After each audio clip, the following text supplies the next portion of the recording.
Hello everyone. Hel- Hello everyone. Today I have to learn about a big data system. Big data. What is a big data? A big data system is a technology used collecting, store, process, analysis extremely large and complex data. Cannot be handled efficiently traditional and database system. It is has a three structured data. First is a structured, second unstructured, and third is a semi-structured.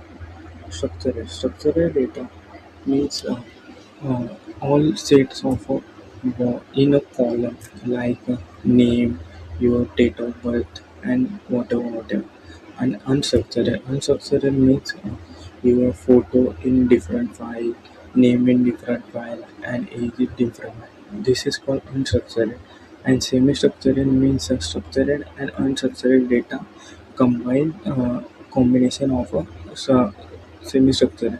And there are three V's of big data. First is a volume, velocity, and variety. Volume.